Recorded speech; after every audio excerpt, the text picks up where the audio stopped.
It's Wizards versus Lesbians, a podcast for your ears. Hello and welcome to Wizards versus Lesbians. My name is Isaac. I'm Alexis. And we have a guest today. Hello, guest. I'm Rachel. And Rachel has brought us a couple of books in the form of one anthology to read. One compilation, which it's been re-released as a single novel. Indeed. And that book is Biting the Sun by Tanith Lee. Traditionally, our guest gives us a little plot summary. Rachel, what happens in Biting the Sun? Spoiler-free if possible. Yeah, this has been out at least as a single volume since I first read it when I was in high school. I think it's well, I want to say a relatively early example, but I don't know that I'm conversant enough with the books of the time period to say. But it has a sort of modern feel in the way that it is dealing with, I guess they call it luxury capitalism now. So it's a society in which the robots take care of the humans. There's an implication that it's post-apocalyptic, although it's unclear whether it takes place on Earth or not. And the humans go through an extremely extended period of adolescence, which discomfits the main character who would like to have some purpose in her life, whereas the society is driven by the robots to keep humans focused on sensualist principles while the robots do all the work. Yeah. The only thing I would add is that our nameless protagonist is just really consistently failing at fitting into this society. And this is a book about her misadventures as she attempts to find something that works for her. Indeed. So as to our traditional questions, are there wizards in this book? I think sufficiently advanced AIs count as wizards. Yeah, I would say that this book is full of wizards. Everybody is a wizard in this book. This is like political cartoon. This is the world wizards want. And I'll get more into what I think the genealogy of that moral system is when we get into the spoiler zone. But are there lesbians? There are actually. So this is a society where everybody's switching bodies, and everybody seems and people seem to mostly have their gender in percentages, and all of the coupling is in non-gender matched bodies, except near the end there's a lesbian couple, and so there are in fact lesbians in this society. And they are in conflict with the wizards. There's also a gay male couple. Yes, there's Nilla and Farain. Yes, there's a gay male couple, which is our protagonist's dads. But no, there's Nilla and Farain near the end, and them being lesbians, they're in this like weird sort of hostage mutual standoff where they're both they really want to hook up, but this is a society which only allows quasi heterosexual pairings usually, and neither of them is willing to take on a male body, and their happy ending, and like at the very end there's a just brief throwaway line establishing that they have sufficiently distanced themselves from the society that they are now capable of hooking up, even though they're both in female bodies. So they are in fact lesbian. I was very excited to be reminded of them when I reread this book for the podcast. This is part of the larger like thematic point, which is that this society, which allows everything, the only thing that it doesn't allow is breaking gender norms. You can change genders as many times as you want, but you are the gender that you are, and you have to couple with the opposite sex under relatively restricted circumstances, given the absolute freedom in quotes that you get from everything else. So it's a lesbian-free society that's run by the wizards, and you have to escape the society if you want to be a lesbian. Yes. So, and they are in conflict. So even though like the main character is not a lesbian, I'm willing to call this, Wizles. All right. So Why should you read this book? And we'll go Rachel and then Alexis, and then I will chip in. I do think the gender system is very complicated. I also uh, do sort of read against the text in that I think there's a fair amount that the main character is not aware of in terms of gender relations, because there's a lot she's not aware of in general. And while she spectacularly fails Mm-hmm. to fit in with the society's mores, almost every character seems to fail in some way, and they're all significantly hiding their failures. So I'm sure that a lot of the opposite sex coupling stuff has to do with when it was published, and I've always sort of felt like Tanith Lee was pushing against the limits of what she felt she could reasonably get away with. You see in Silver Medal Lover, which has some similarities that she touches on gay relationships, but they are still sort of marginalized in the text, although there is a gay main character.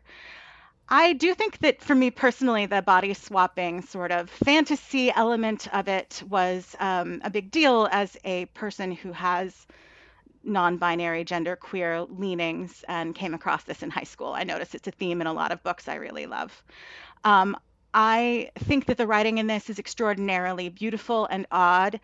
And there's something very interesting in the way that it captures a simultaneous sense of angst and ennui, which, as I was reading, I decided are sort of parallel emotions that are supposed to be expressed by adolescents and people who are middle aged and older, um, and to be defining of their own genres.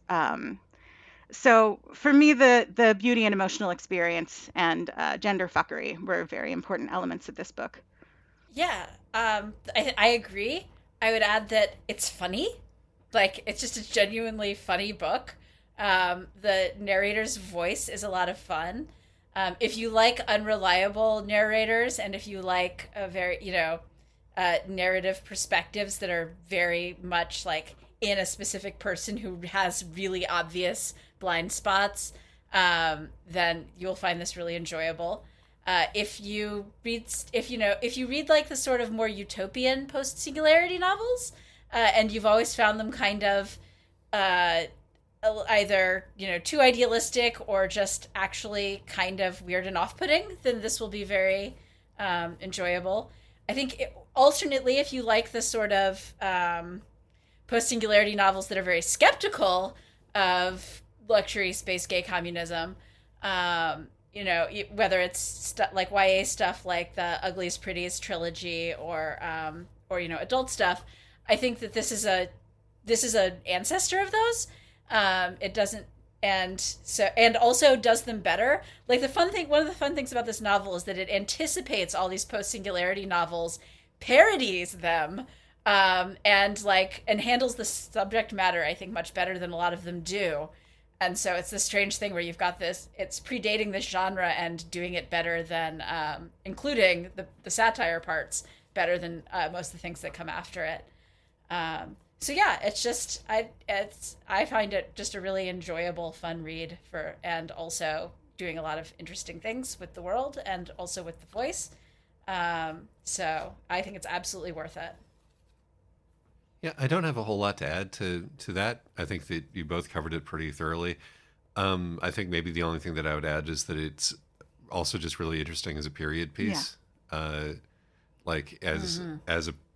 as a story that was written and published as the hippie movement was beginning to curdle, you know, and that is sort of like it gives like a real from the trenches view of that particular feeling, by a person who would have been a young person herself at the time that this was written.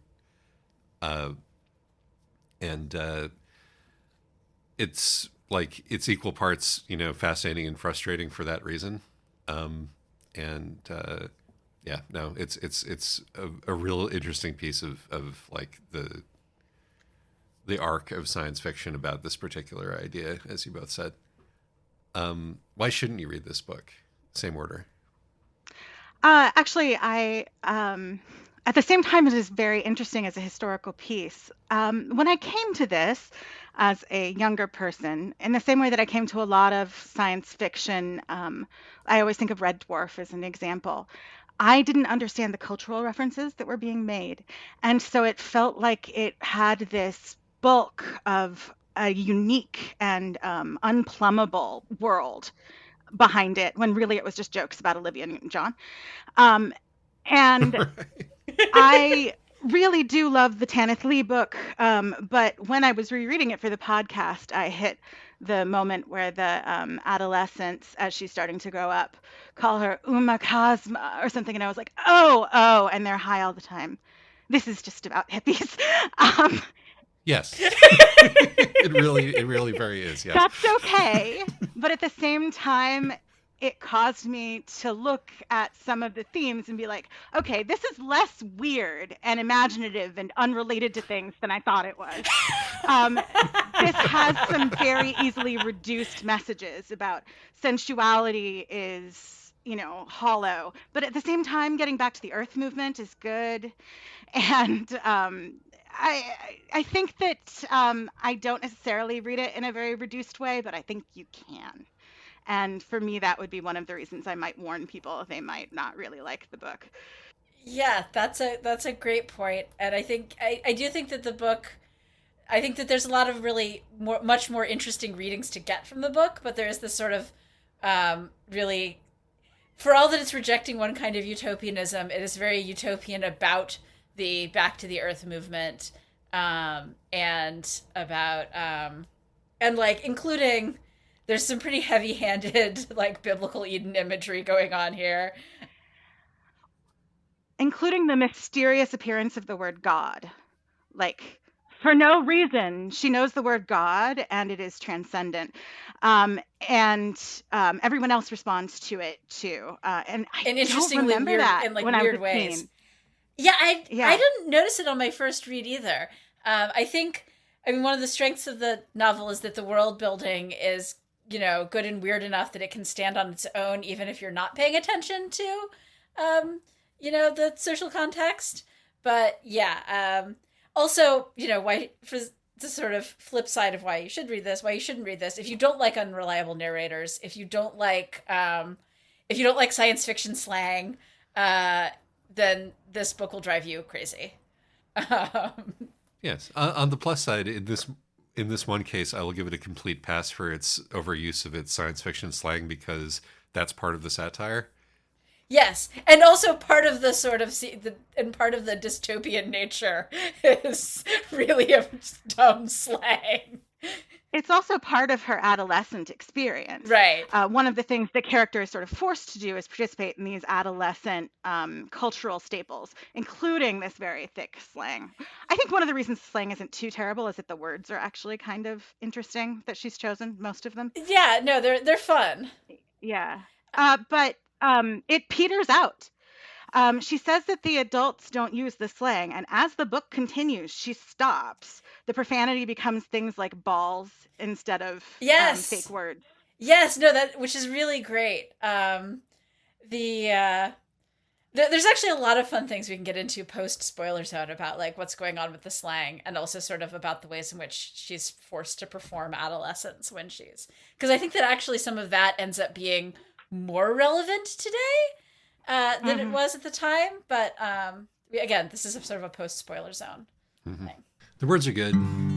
It feels like there are remnants of ancient Earth languages in them, like dérissant, which is your standard super positive far out style term, which seems like it might be an echo of the French intéressant or interesting, which makes sense for, the jaded society of spectacle in which these people live. Yeah, no, speaking as somebody who had never read the book before or didn't know anything about it before reading it for the podcast, the this is very much about hippies reading was the one that was uppermost in my mind as I was going through it. And it feels to me like I can see the seeds of boomer conservatism rising through in this story, which is absolutely not the only thing that's going on, as Rachel said. Like this is a much wilder and more broad and like psychedelic is the word book, and if you leave it with like the driest possible reading, you're going to be disappointed. But there are things that irk me specifically and particularly laid up in there. Not necessarily the God thing, but just particularly the, oh, we went back to nature and nature just bloomed for us, and it was almost like some wise godlike natives prepared this for us. And nature is, and we are going to like, ugh. And, You can read it. There are natives, desert natives, and they pass along wisdom through centuries and dreams or whatever. But also the natives that did prepare it for them in the most practical sense are animals, which I do kind of like. I do like all the animals are like Jim Henson creatures. Yes. That is very nice and also very of the era. All of these desert animals have long, luxurious fur, which seems, and lots of teeth. Yeah. And they make all sorts of horrible noises. Should we transition into content warnings then from here? Yeah, let's do that. Speaking of the animals, because my wife reminded me on at least 4 separate occasions that I needed to make sure that the content warnings include pet death. That's true. The pet. The pet.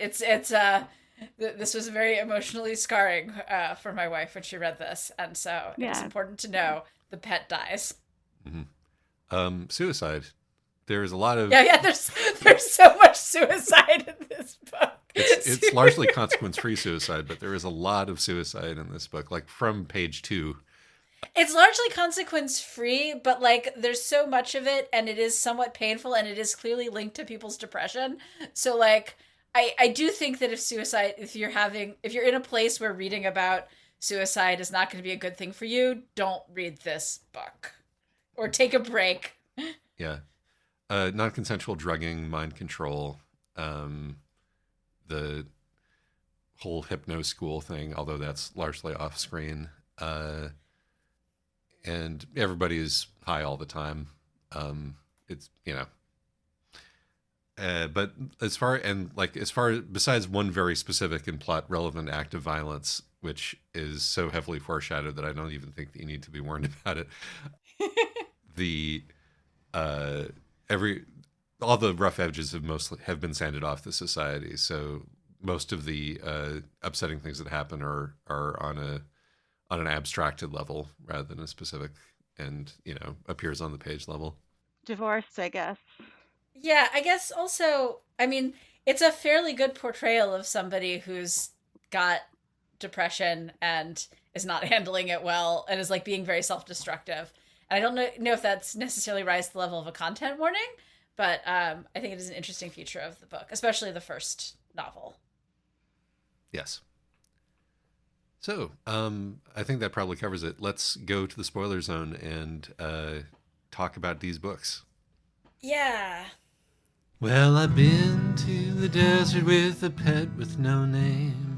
We were looking for some place it rains. In the desert, I could remember my name, but it all ended up in heartache and pain. Incidentally, at work the other day, they're playing a Neil Young song over the speakers, and one of my fellow employees turned to me and said, "Oh, it's by the same band that did Horse with No Name." Anyway, that's some extra psychic damage for anybody of the generation this novel is about. So I guess I'll start, because there's one thing I wanted to talk about with when Rachel was mentioning the slang, which is I think the way in which these people are forced to perform very specific kinds of adolescence. I mean, it's, you have to use the slang. Oh, you're expected to steal, but only in a certain amount. You have to do these drugs. You have to have like specific kinds of parties and specific kinds of relationships. I actually think that ends up being a really relevant thing in the sort of our current social media, very visual video oriented social media era. Oh yeah, absolutely. I felt the sort of pastiche of youth culture that's being presented here doesn't feel exaggerated to me. But particularly like the way that adults are like, no, you have to be, we're expecting teenagers to be this certain way. Including, we expect you to dress in this really revealing and shocking manner, But funnily enough, in this book, that's not for the adults' titillation. The adults have no sexual interest in the kids. Um, Right. and adults, adolescent relationships are verboten. In another interesting way is that the book is like actually that, these generational relationships can be good actually, and here's why, which is a take that you probably wouldn't get in a contemporary book. Well, I mean, to be particularly explicit about the book, the adolescents can be up to 100 years old, and Right. regularly up to 50. So it's cross-generational, but it doesn't have the same age valence. I mean, except in this society, it sort of does, because like everybody is in these young, beautiful, healthy bodies at all times, including the older people. And so the only real sense of age difference that you get is cultural, is between Zhang and older people. And so the kind of taboo remains, and the idea of the difference in lived experience also remains, because in order to graduate to be an older person, you have to like pass a battery of tests, essentially, Right. that determines that your personality has changed. You have to convince the robots that you've aged out of adolescence, which does not necessarily mean that you did or that you haven't, which is what I mean. Right. Can you imagine being stuck as a teenager until you can like pass a certain kind of like psychological battery? That's one of the most. The fact that she's, it's really interesting to me all the ways in which she's trying to escape. Like she feels trapped in this sort of eternal adolescence, which does actually sound pretty miserable. And like she's trying to escape in all these ways. Like she's trying to graduate into being an older person. She tries to have a child. She tries to get a job. And she gets no support for this, and no way, like it's impossible for her to do any of this. Which I found, I thought that was both really interesting and funny. Watching her fail to make art. But also like, I don't know. I think it's a really interesting way of depicting somebody who's sort of stuck in this, you're stuck in this stage of life, and she doesn't have the life skills to get out of it, and nobody's letting her develop the life skills to get out of it. And, I think that you see this actually with teenagers sometimes, particularly, in particularly controlling families, especially. Well, and some of the commentary of the book is that the robots have essentially removed the ability for the adults to have the life skills that we associate with adulthood. So it's not Right. entirely clear what they need to do to grow out of being an adolescent. It seems like maybe they need to grow up to accept that they will never accomplish anything meaningful. And that is part of her Yeah. problem, is that she keeps wanting to accomplish Right. things. Right, like she wants meaning in her life, and the only way the robots will let you graduate to being an adult is if you've just sort of given up. Like it's when you stop wanting to rebel against society. Because some of the questions are things like, Hmm. well, do you still take things without paying for them? Do you still like do these sort of carefully controlled adolescent sabotage acts? Do you still use impenetrable slang? Like, and yeah, I think you're sort of supposed to die inside, and then you're allowed to be an adult. Yeah. And, one of the things that adults do include like orgies and, different kinds of drugs. And, But also just button pushing. Like adults can have jobs if they want, and they're all like such utterly meaningless jobs. Where even the creative jobs are highly limited. Like when she is given the most creative freedom in the work situation, which is to make a porn narrative, and they're like, "That was cool, except that it had a story," and that's really Right. upsetting because people just want to turn it on and off. Maybe when you're an adult and you've stopped wanting to have stories, you can do this job. yeah, no, the contempt for the generation that has given up on the revolution is very present here. It's probably more satire on the idea of the generation gap, but more on that later. And one of the things that I liked the first book, or the first volume of this, a lot better than the second. Hmm. Partially just because um, the first one is just satire. I mean, the second one, is like, well, what, where's the way out? Which is, an interesting question again, from like what was the way out, perspective. But that escalating series of things that she tries to do in order to become an adult, including going on an adventure out to the ruins. I liked that segment particularly, where she comes across this officious older person who doesn't actually have the spirit of adventure and is just doing it for clout, and won't get his hands dirty with any actual like sand artifacts. But she is ultimately frustrated so much by even the antisepticness of that experience that she has to go, and of course that's where the pet death comes into things. But it's interesting to me how we've described this society both as like, it's definitely post-scarcity, but as, fully automated luxury communism and capitalism. Because I think that like it's meant to be like a statist thing. It is a thing where the central committee is fully in charge of everything, which is communist coded. Yeah, you're right. I shouldn't have said that. Yeah. Well, it's sort of both, because you do have to pay for things. Yes, although you do. I mean, I guess you do also have to pay for things in a lot of communist societies, but like you pay in the form of praise for the committee. Right. So there is that aspect of it as well, but it's way more consumerist than like we usually think of it. Like this doesn't read as a parody of communism, of like 1970s communism, because it's not like everything is super consumerist. No, I mean, in fact, what it reads as is a parody of the fully automated gay space luxury communism idea that came into being like 40 years after this book was written, which is This is see what trick. I mean? This book is nicely prescient in a lot of ways. I think it's interesting. One of the things that strikes me over and over again about it is essentially a tension that I think has to partially come from Tanith Lee, and that I also experience as a writer, where she has this message about pure sensuality being a bad thing. But she is such a sensual writer, and she's so attracted to the sensuality of all the different pieces, which I mean is really a lot of why I'm reading and glorying in this book. Is I want to see the weird images that she's coming up with and how they interact and what is in this weird society. Like, we're criticizing it, but I also really want to explore it. Because the solution for this too much reliance on sensuality, the robots are taking care of us, we're being kept as pets, it's not good to be infantilized, which are things I can go for.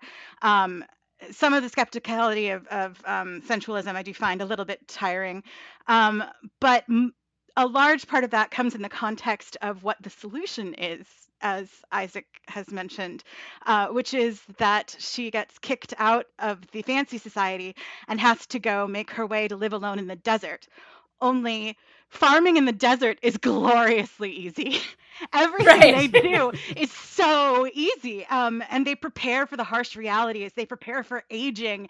And we see none of that on the page, only this incredibly easy life. And I kind of feel like this is also because of Tanith Lee's attraction to sensualism, because while plot-wise, I think most of that is very unrewarding, or rewarding in small ways that don't have to do with the philosophical ways. The descriptions of the garden are great. Like, it's a really beautiful space. She's great at creating all these beautiful things. And it's like she got seduced into it. Right. Well, it's so much like some, like some online cottagecore fantasy. Like, we've gone from the luxury automated gay space communism into like cottagecore. Yeah. And it's telling that like the thing that, finally motivates our hero to make this, the seeds that are planted is looking, through the window of the sand speeder or whatever it is, to out at the raw desert and being like, oh, this is even a superior beauty to the ones that I knew, we're actually the thing that actually brings her out of this one beauty is that, oh, all of this manufactured beauty is shallow. This natural beauty is the superior sensual experience. So I will And even the food tastes better. exactly, Yes. exactly. This food that came from the earth is the real deal, and therefore is the superior sensuality.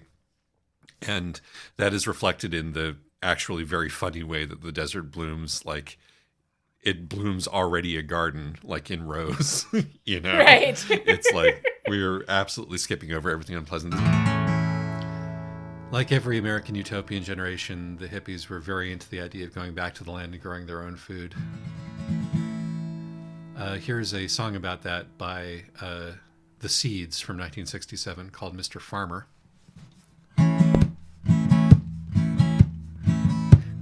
See the farmer on the other side of town. He's always working till the sun goes down. He's up every morning right on 5, watering green seeds just to come alive. But he don't wear no farm clothes. He's always using a rake and a hoe. But his seeds are starting to grow like a beanstalk up through the sky. Mr. Farmer, let me watch your crops. Mr. Farmer, let me water your crops. Mr. Farmer, let me harvest your crops. Mr. Farmer, let me protect your crops. Mr. Farmer. The song might be about weed, actually. This is a book where, like, there is no blood except for, again, that one moment, but then that's very aesthetic blood. There's a lot of death, but it's all very pretty death. Except for Eston at the end, who gets, a very scarred face. I think that's part of, like, the point of the book, right? Is that we are finally able to accept ugliness, and that Right, but this is one of the but Eston's one of the rare examples where you actually get ugliness. yes. But it's still aesthetic ugliness because he's wearing a silk mask on half his face. That's I love true. her, Janet Lee. I love her so much. That's Very yes. Janet Lee. Yes, and the other half of his face is still beautiful. And even when Eston is making himself ugly on purpose, again, he's a Jim Henson creature. Yes. There's really a limit to the imagination of this society when it comes to what can be imperfect. Well, except once. There's like the one time where he just makes himself sort of blandly ugly, and that is even worse. She does that to herself at one point as well. She does, and then her pet runs away from her, and she's like, never mind, I'm going back to my old body. Which I actually think is an interesting sort of emotional moment for her, because, like, she's trying to make, her body reflect her depression. But, like, she only really has this one real emotional connection with anything or anyone at this point, which is with her pet, because her pet is the one thing that is, kind of ugly and awful in her life. I mean, I sort of imagine it looking like Fizzgig from the Dark Crystal, but like, it keeps biting her, and it poops on things, and it has sex with somebody else's pet. Like, it is the one thing in her life that is uncontrolled and unpleasant. And so like, she ends up forming this deep emotional bond with it to the point that, like, she's even choosing her body as something that will appeal to it. Which is, I think, it really helps build up. It helps make the pet's death be, like, genuinely upsetting. Yeah, I still, and I'm sure the fact that I read the book first when I was quite young is part of why, but I read with dread as I get to the part where the pet is going to die. It is very upsetting to me. Yeah, it is. It's like, it's genuinely upsetting, even when I was rereading.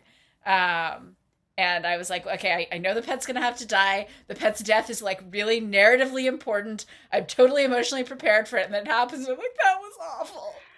And it's done, just from a writing perspective, very elegantly and very simply. There's this whole description, and then the last line of the chapter was, and of course the pet had died, or something like that.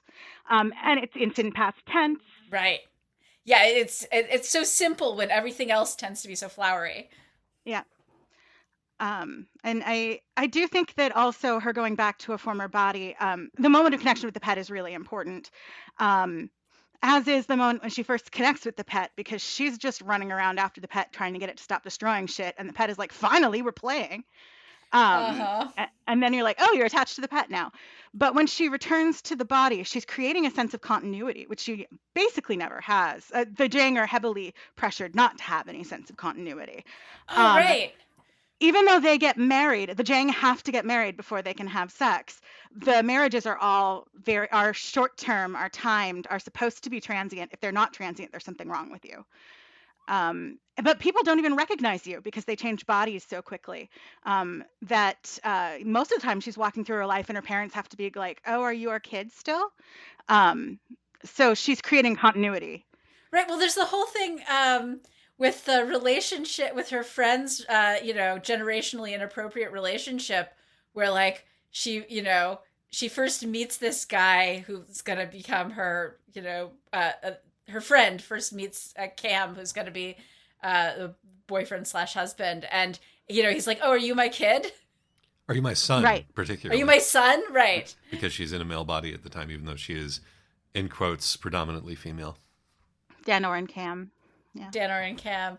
But you're right. And then it's interesting because she sets off a whole, our protagonist sets off a whole trend for bringing back your old body. Because everyone's like, whoa, it didn't even occur to me you could do that.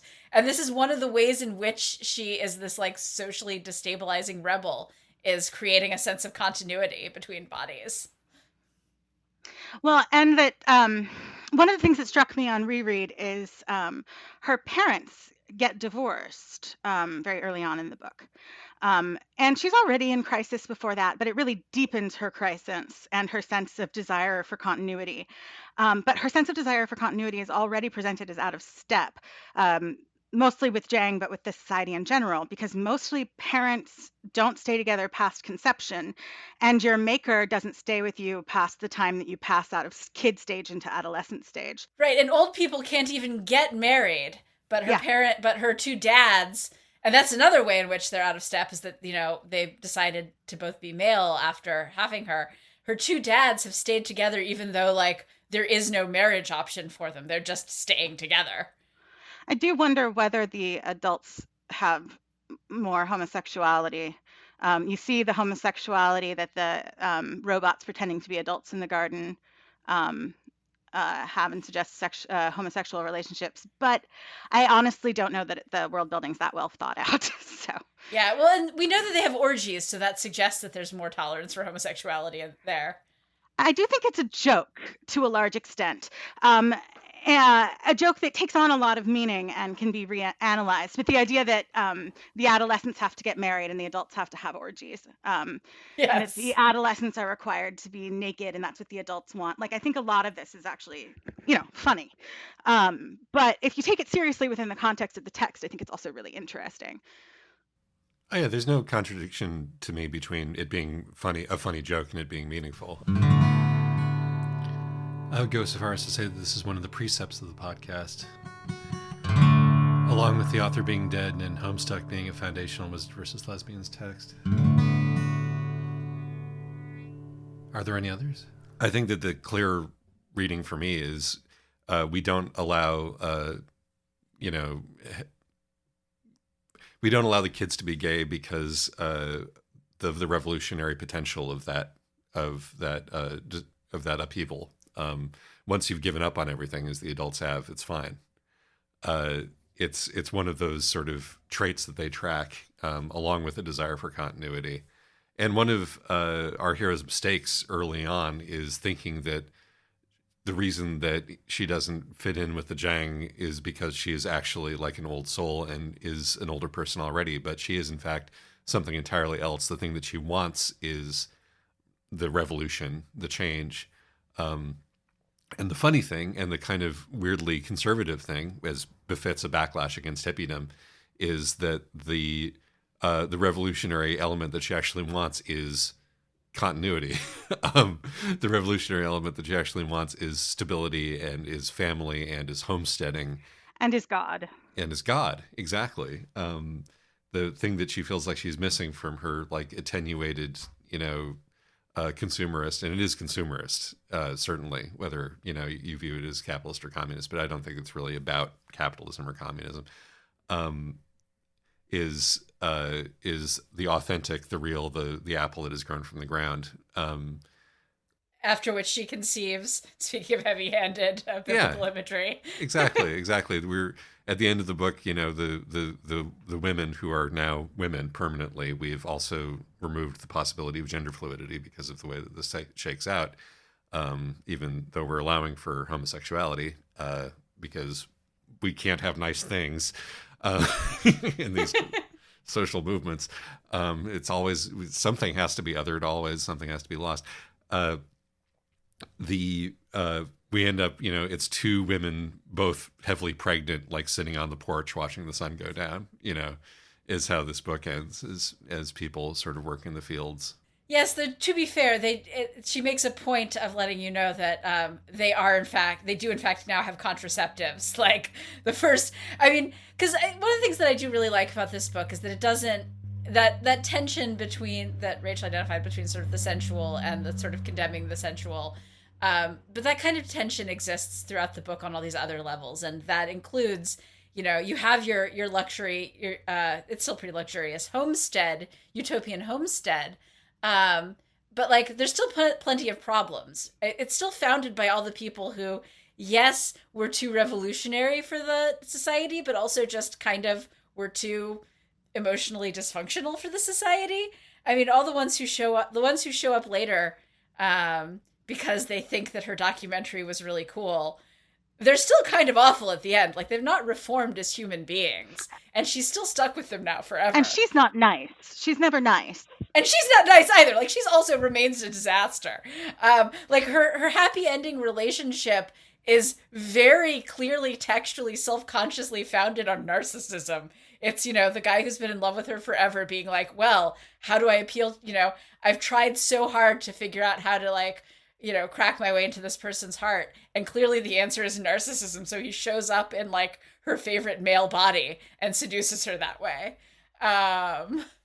So, and similarly, like, the pregnancy clearly happens partly because they were too ignorant of how human bodies work.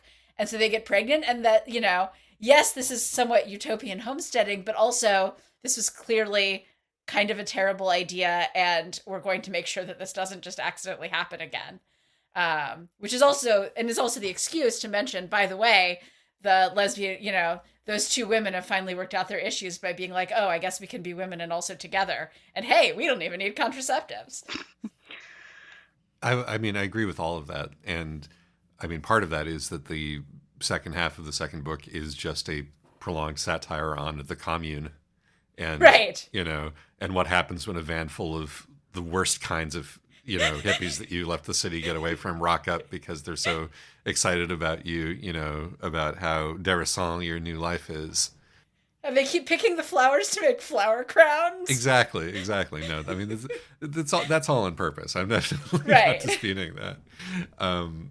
It's one of those things where it bugs me, not because it is incorrect, although it is to a certain, this is positing a world where we do actually live in an absence of scarcity, which, is never actually what the world looks like unless you are an adolescent. But the part of it that annoys me is the part of it that is accurate, is the part of it that not only is accurate for the time, but which, like, traces these attitudes, traces hippie culture into Silicon Valley culture, traces it into the millionaires who even now want to, like, build their, new techno utopias in the middle of the desert because we never learn anything. Traces it into the sort of, like, bodily puritanism, back to the land stuff that, and eco villages that, lead to this sort of, insular NIMBYism. Not to mention the infinite opportunities for child abuse and starting cults. All this stuff is present here, which, again, that's not the book being bad. That's the book being, like, having its eyes wide open. And, but again, like, and this is the tension that Rachel mentioned, there's, like, the one of the even though our protagonist is in many ways an extremely annoying and terrible person and one that you would not want to hang out with, like, the beauty of of all of these worlds that is seen through her eyes is extremely convincing. I totally want to hang out with her, just for the record. She might be really annoying, but she'd probably be annoying and funny. She is annoying and funny, right? No, I would totally be willing to hang out with her. I wouldn't want her necessarily as a friend. I wouldn't want to live on her commune. No, absolutely not. But like, I'm not even sure I'd necessarily have wanted to be part of her social circle. I would want to have drinks at every convention for sure. That's fair. I do. I enjoy that one of like the early things that we get to learn about her is that she is cutting. You know, the first thing we see is her cutting somebody out of the clique because he's committing too much suicide. Well, It's he just is kind of cringe. committing too much suicide specifically to be annoying. Yeah. Right, but still, like the whole thing of her being like, I have to cut you out of my social circle. So sorry. You're just, all of your suicide attempts are super cringe. And then also him being like, wait, who are you again? So good. It's really great for very efficient world building, and also setting the tone for like the rest of the novel. Yeah, and then you get the two like punchlines on top of that. The next one being her cutting herself out of her social circle. And then the pet, and then her saying the only way that she can like justify being sad about her pet is to say the pet has cut me out of its social circle. Because she has no experience of death. She has no experience with death, and also like that's the one socially acceptable time you can cry is when you've been like socially ostracized, which is like also just such a nice little depiction of adolescence. And and then there's the larger joke that becomes apparent throughout the whole of the book, that none of her relationships with any of these people ever change meaningfully, at all. They are still part of her, circle, even when they're out of her circle, and so on and so on. Well, Also, until she changes. Until she changes. Yeah, because her relationship with Danor evolves very substantially, I think. But her relationship with Danor, I think, is actually one of the more interesting relationships in the book. I do also really enjoy, though, in terms of, she goes through all this, and yet there's a limit to how much she really does grow as a person, where she spends it's so obvious who her, mystery lover who shows up in her old, male body is. It's so obvious to everyone, and yet she thinks it's, somebody else because she's just never really knew any of the people around her. Although, to be fair, the people in the book think that it is the person she thinks it is. It is very obvious to the reader. Right. Yeah. Because just like the degree to which none of these people are paying attention to each other as like human beings is sort of consistently entertaining. Yeah. And also just, wow, you guys are all so awful. Yeah, that's one of my favorite jokes in the book, actually, in the entire thing, is when they're, when she has just made passionate love to the body that she had until a second ago, and, they're in that, they're in that sort of like staring at each other, feelings blossom moment, and she's like, "You're Durgle, aren't you?" No, it's better than that. It's when she's giving the big passionate, when he's like, well, now that I'm scarred and no longer beautiful, I know you can never love me. Oh, and you're right, she goes, you're right. No, I see your soul. I know exactly who you are. We have connected on this like deeper level. Finally, I can get past the superficiality. No, my heart knows you, Hergel. And he's like, actually, I'm Hata. Right. No, it's incredibly funny. And it's like, in particular, I mean, the thing about it that I found particularly great was like, he doesn't get upset. He's just right. like, he doesn't expect any better of her. It's just like he winces, It's just like, oh no, we're still gonna make this moment count. Actually, Yeah, and he does. I'm too far into this at this point. He does say, which I don't know that I buy either, but well, no wonder you can't tell who I am. I've never actually shown you or interacted with you in an honest way previously. Whether you buy that or not, I don't know that I do, but there is an authorial excuse there. Yes. Also, I mean, again, I think that Hata is such an interesting character because he's also kind of awful. I mean, his entire deal in the first book is that he keeps going, I love you so much, but I would only believe that you would love me if you're willing to fuck me when I have two heads and scales and like horns. Incel ass motherfucker, Right? honestly. No, he's such an incel. And yeah, no, I think he gets better than he deserves um, out of the narrative. Partly, I mean, he is finally willing to be like, okay, well, if um, if this is what you want, I will be somebody pretty, and I know that this is person that you'll find me attractive because I'm you. Yeah, I do think there's also an element of none of them are being given any guidance for moving out of adolescent Right. emotional traps. Um, they have to find their own way. Yeah. Part of why they're so awful is that like they don't have parenting, they don't really have school, they don't have any sort. They have no, and all they have is a society that's telling them you should be as shallow and and you should rebel, but only in incredibly pointless ways. And any time you try to do like have any kind of personality development will come down on Right. that real So he's hard. thinking, what does romantic love consist of if it's not just sexual attraction?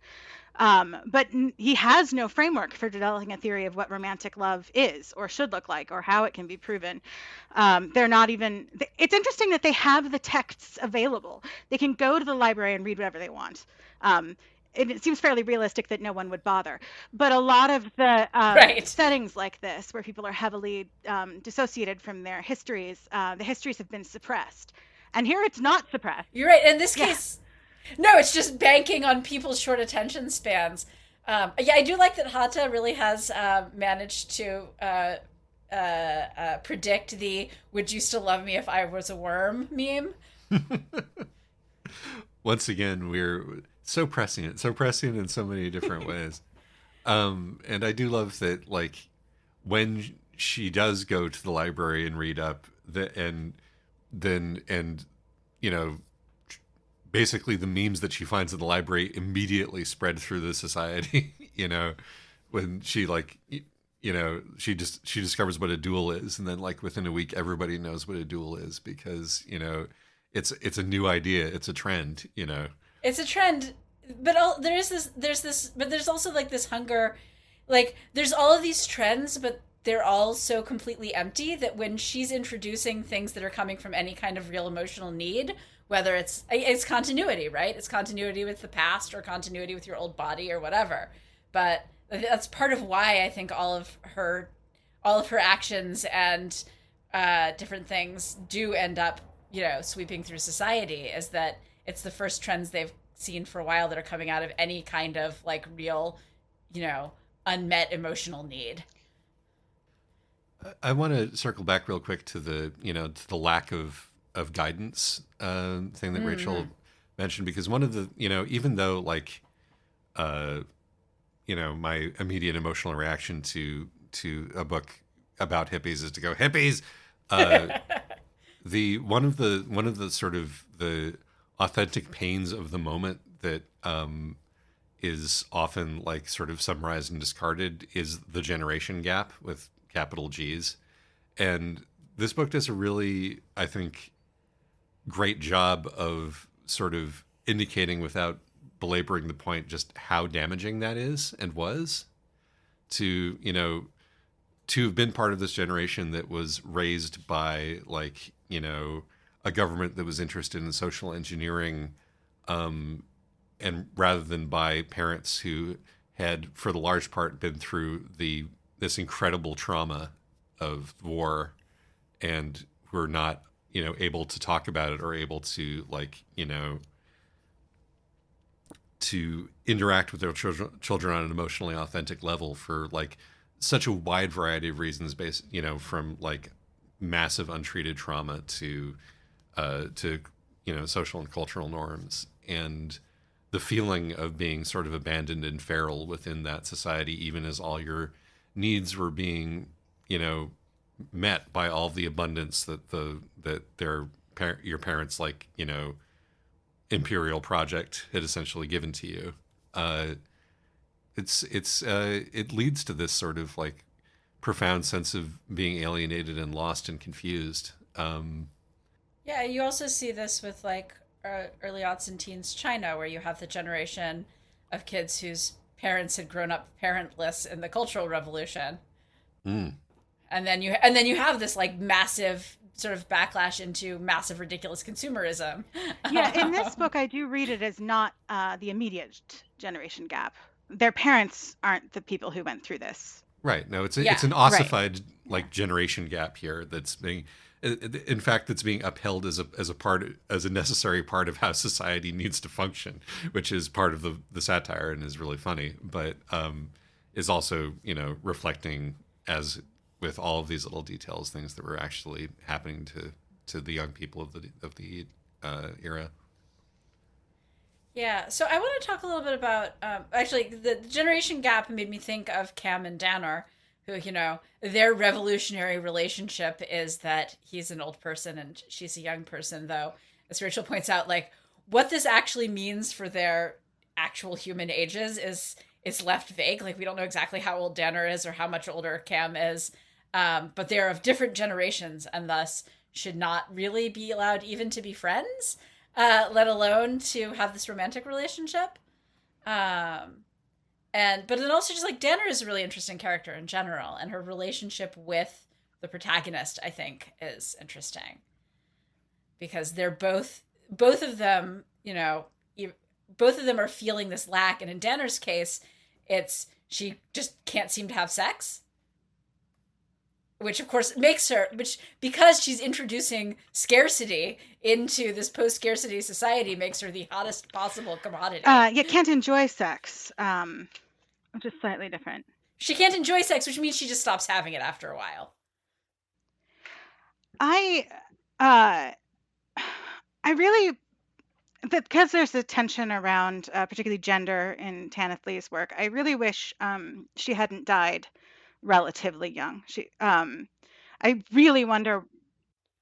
It would have been nice to see what she would have written in Yeah, like when she has this a lot, era. would have had a Yeah. lot more flexibility to explore some of these themes overtly. Right, because like the relationship between the protagonist and Danner, I mean, is even though they don't end up together, like it is this sort of very romantic relationship where part of why she switches bodies is specifically because Danner is like the first person she's in a while who she has this like real emotional attraction to, and so she's like, okay, well, I'm pretty sure that Danner's going to be female, so I'm going to make sure that I'm in a male body when she gets back from her trip.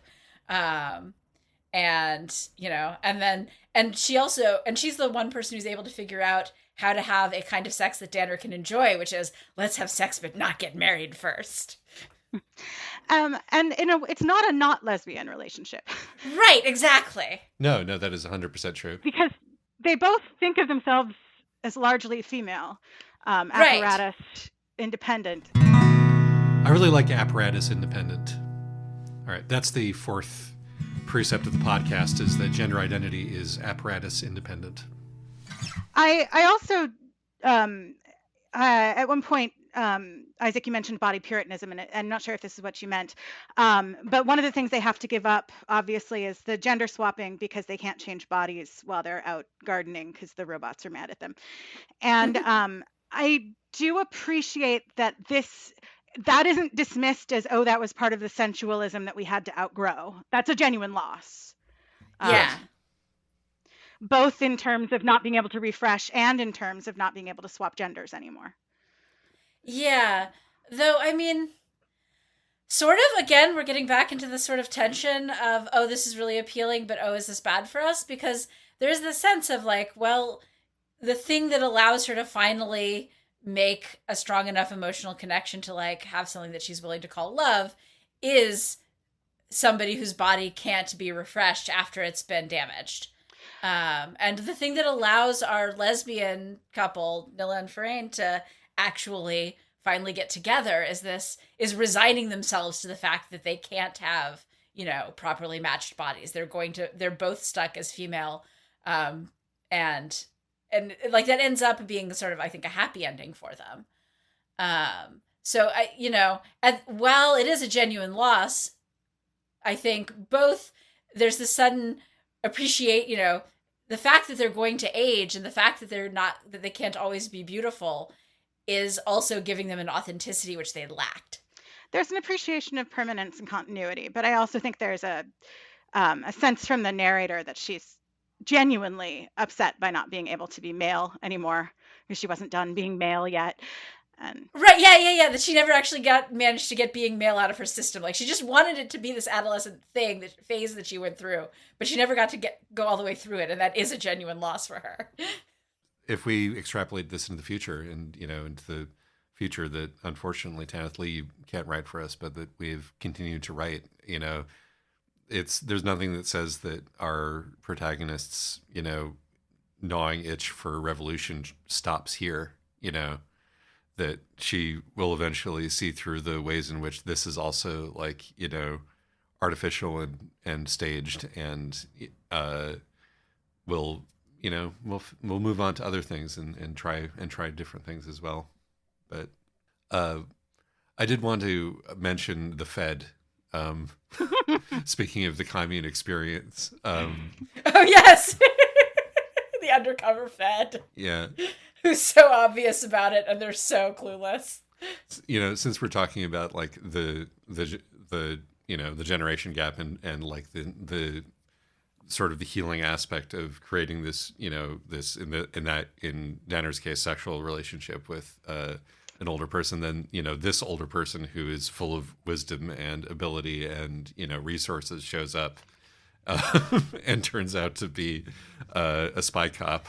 Who duly, he and his coterie duly have sex with everybody, also in true spy cop fashion, and then attempts to blow up their commune in a plausibly deniable sort of a way. Again, very true to life. Yeah. Yes. Although one of the features I don't like about that, although this hits back at some of the religious themes maybe that I find harder to swallow, is it's very interesting in some ways that the robots are jealous of the people because the people have a soul spark and the robots are just robots. I would think that the jealousy might come more in the form of we have been told we have to be eternal servants to you, you jerks. But that's definitely one of the themes, is that there's a superiority to being a true human, which is reflected weirdly in Silver Metal Lover, which is about a robot. And the question is whether this one robot who's sort of broken his programming or been misprogrammed can become truly human, and proves it by being able to orgasm when none of the other robots can orgasm. And that's how you become divine. And I'm like, I mean, okay. These are slightly unsatisfying robot narratives for me, which I probably wouldn't be picking at as much if we weren't, talking about it.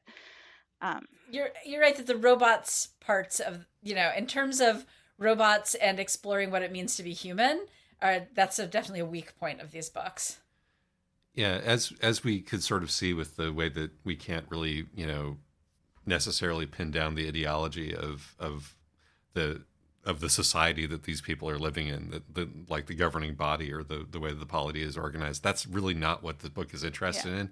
It's like the robots are the man. And the book is not really interested in understanding how they got that way or whether they have any humanity or et cetera, and the throwaway about what their motivation is just does feel like a throwaway at that point in the book. At my religious education, and particularly in Christianity, I don't know, I assume she was Church of England, isn't necessarily strong enough, but I actually do wonder if there's a biblical parallel in the angels have a weird relationship with mankind, and maybe that's part of what's going on. I think that's more of a Jewish thing. Oh, well, fair enough. Like I think just that shows up a lot in Jewish midrash, but I don't know how much angels having that like weird how come you get to be the special kids relationship with humanity. I don't know how much that shows up in Christian stuff. Fair enough. Yeah, me either. So speaking of God, one of I think the better jokes in this book is that because yes, God is used to throw off the robots, but what the word that really, really, really successfully discombobulates the robots, one of her robot contact after she's been kicked out of society, is femur. Yes. Like, God doesn't work. because by the time she tries God out on it, it's already been reprogrammed to be resistant to her manipulation. But Femurs throws that robot off for weeks. Yeah, I actually have that written down as something I wanted to bring up. I love that, and I think it's the reason why it never really grated, that when she comes up with that weird word God, who knows, oh, it's obsolete now, and all that, very heavily loaded stuff, is that it's also immediately played off by, also they're confused by other words like femur, which the robot should not be confused by, just for the record. It makes no sense, but it's so funny. Right. I think it's just that, well, the thing is that they're so disconnected from bodies that, bothering to name individual bones doesn't really matter anymore, because, you break your femur and they're just going to build you a new body. Yes. I think what it is... And for the record, when you break your femur, it's incredibly painful and unpleasant and takes forever to heal, and I would totally have just taken a new body at that point. Yeah, well, I think part of the reason why it feels really unrealistic to me is my understanding of a robot, even one that's talking to her over the phone on a low level, is that it has a database and it just looks up the word femur. And obviously the robots know. Right, but the thing is that a database only has what you put in it. Well, obviously... A database only has what you put in it. Some of the robots know, because they have an anatomical process, which includes the femur and how they do it. But I don't think that Tanith Lee is thinking of the robot as having access to something like that. It's not a computer. Right, but I do think...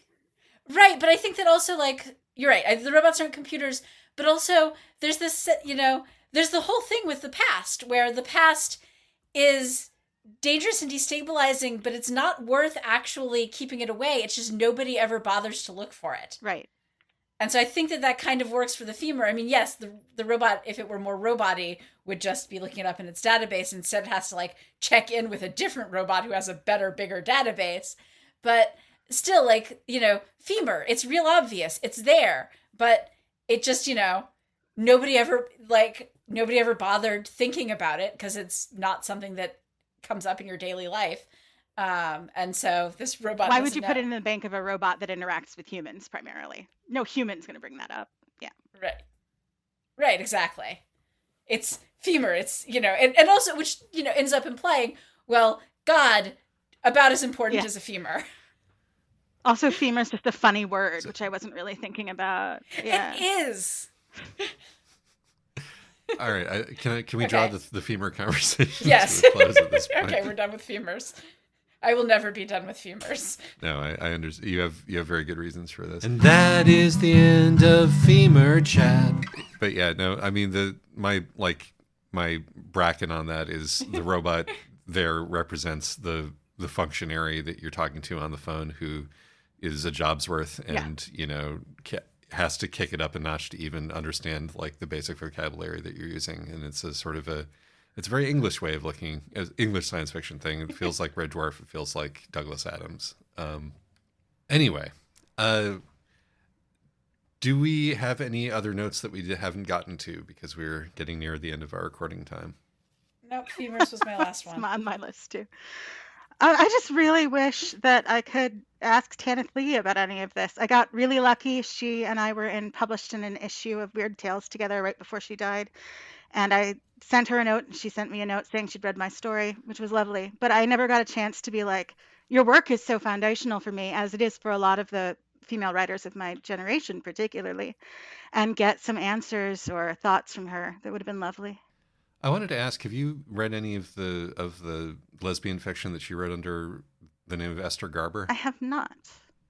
Perhaps I should. In looking at the background here, and speaking of the lesbianism that's sort of bubbling under in this book, that jumped out to me, and it seems like reading some of these summaries, that it feels like also more actively Virginia Woolf, which is another clear touch point with all of this sort of cavalcades of sensuality. And maybe at some point we could, as the podcast, circle around and see what one of those is all about.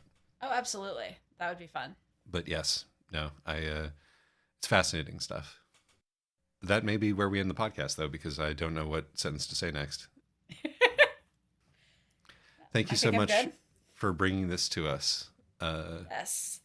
Thank you, Rachel. I mean, I read this on Rachel's recommendation about 7 or 8 years ago. So thank you a second time, Rachel.